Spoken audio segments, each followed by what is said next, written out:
Assalamualaikum warahmatullahi wabarakatuh. Allahumma sholli ala Sayyidina Muhammad wa ala ali Sayyidina Muhammad.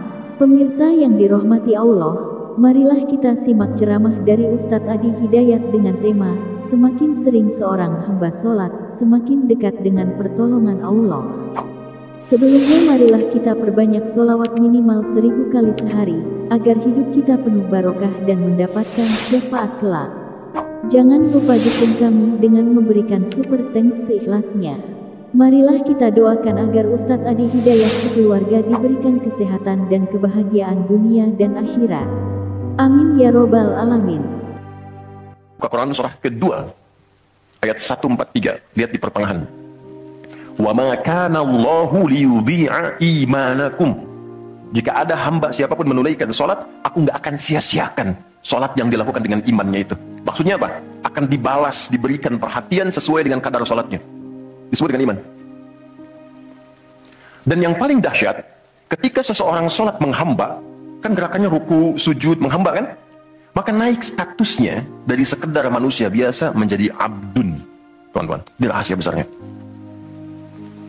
Perintahnya, fa'budni, yang kita baca iyyaka na'budu, asal katanya dari kata abada, orangnya abdun, jamannya ibad.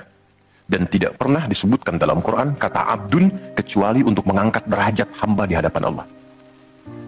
Contoh, Nabi Muhammad ketika peristiwa Isra dan Mi'raj dipanggilnya dengan nama apa? Quran surah 17 ayat 1. Subhanalladzi asra bi'abdihi. Tidak disebut Nabi, tidak disebut Rasul, tapi Abdun. Nabi Sulaiman ketika diberikan kekuasaan besar, punya kedudukan yang hebat, sampai menundukkan awan. Ya, sebelum Songgohan punya awan Kinton, Nabi Sulaiman sudah punya duluan. Susuka Yata Nabi tahun 96 kan? Bikin komiknya. Saya nggak terlalu baca itu, atau tonton, tapi saya tahu. Itu awan ditundukkan, angin bolak-balik. Ketika mendapatkan kedudukan itu, sifat yang disebutkan Abdun, bukan Nabi, bukan Rasul. Quran surah 38 ayat 30. Wa wahabna li Dawud Sulaiman ni'mal abdu. Oke, Nabi Zakaria alaihissalam ketika akan diangkat statusnya dari suami menjadi ayah dan sudah berharap tinggi, dikabulkan, naik status, diberikan anugerah, disebutnya dengan abdun. Quran surah 19 di ayat yang kedua. Dzikra rahmati rabbika abdahu Zakaria. Nabi Nuh diangkat status memimpin kelompok generasi manusia setelah Nabi Adam, naik ke kapal, jadi pemimpin besar. Begitu diangkat, yang disebut statusnya abdun. Quran surah 17 ayat 3. Innahu kana abdan syakura. Kenapa disebutkan abdun? Abdun itu sifat penghambaan. Semakin tinggi ibadahnya, semakin tinggi pendekatannya ke Allah, semakin diangkat. Jadi dengan Allah itu, karena Allah Khalik, kita makhluk. Laisa kamitslihi syai', nggak sama sifatnya. Jadi kalau ke Allah itu jangan terlalu ngangkat. Kalau tinggi direndahkan, kalau rendah ditinggikan. Karena itu kenapa saat sholat kita merendah supaya ditinggikan. Itu poinnya. Jelas ya? Itulah sebabnya kenapa Nabi dijamin surga, turun surah Al-Kautsar itu, satu-satunya Nabi yang sebelum wafat turun surganya. Rasulullah, dengan turunnya surah Al-Kautsar. Kenapa? Salah satunya karena ibadahnya. Coba lihat kesaksian Sayyidah Aisyah itu di Al-Bukhari nomor hadis 1147. Kedatangan tabi'in namanya Abu Salamah bin Abdurrahman, tanya bagaimana sholat malamnya Nabi. Kata Sayyidah Aisyah, jangan ditanya panjang dan khusyuknya, panjang dan bagusnya. Beliau memang sholatnya 4 rakaat di awal, tapi jangan tanya panjang dan bagusnya. Beberapa sahabat dulu pernah pengen tahu, penasaran. Diikuti sholat di belakang Nabi. Ternyata rakaat pertamanya dikira Al-Baqarah 100 ayat akan ruku. Ternyata disambungkan ke 286 ayat sampai selesai. Dikira setelah selesai akan ruku. Ternyata Alif Lam Mim lagi, Ali Imran sampai selesai 200 ayat. Dikira ternyata setelah la'alakum tuflihun 200 ayat Ali Imran akan ruku, nyambung An-Nisa 176 ayat. Baru kemudian ruku setelah 5 juz 4 halaman. Ruku. Besoknya orang-orang ini nggak ikutan lagi. Udah. Lain memang levelnya. Salam. Tersentuh kaki Nabi itu dengan tangan Sayyidah Aisyah. Ini menunjukkan sederhana kehidupannya. Bayangkan kan, suami sholat, istri tidur, nyentuh bagian kaki. Kira-kira tidurnya alasnya di mana tuh? Nabi besar loh, ahli surga, hebat, pemimpin besar, kehidupan demikian. Tapi kalau sedang beramal kaya, sodakoh kaya, sholat kaya, kakinya bengkak. Kata Sayyidah Aisyah, kenapa begini ya Rasulullah? Alam takun madmunah, alam takun ma'sumah. Engkau kan dijamin surga, surahnya sudah turun. Engkau dijaga dari kesalahan maksum. Jawabannya ringan sekali. Afala akunu abdan syakura, abdun.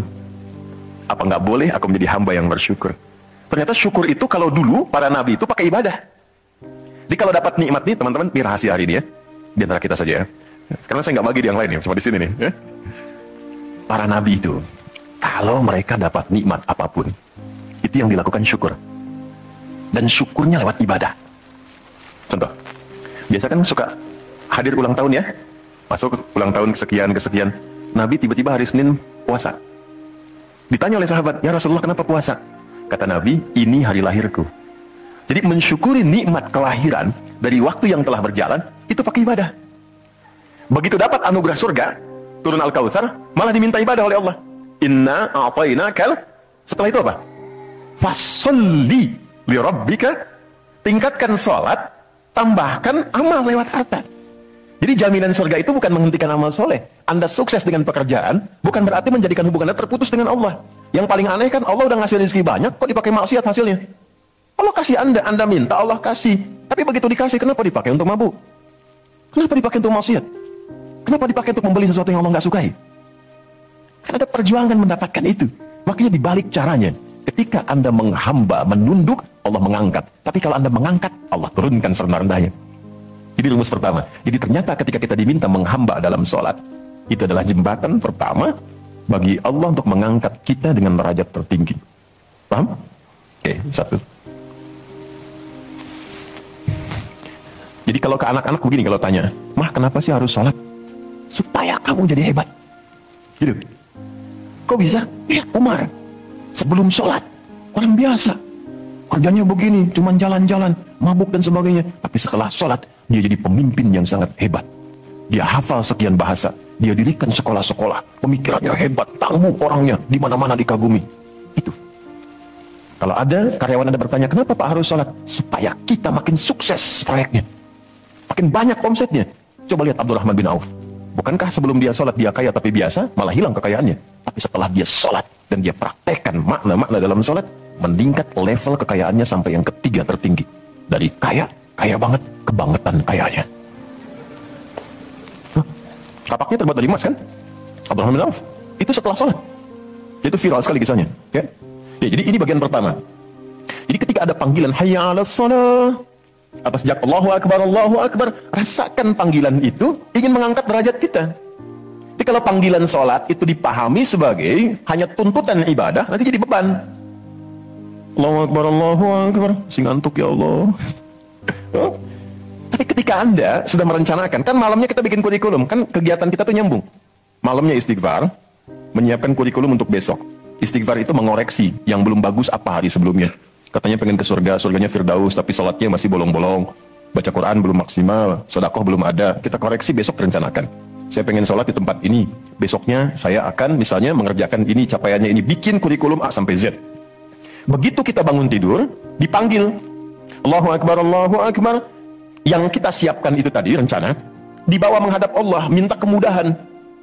Minta perlindungan, minta pengangkatan. Makanya kenapa sholatnya disebut subuh dari kata asbah.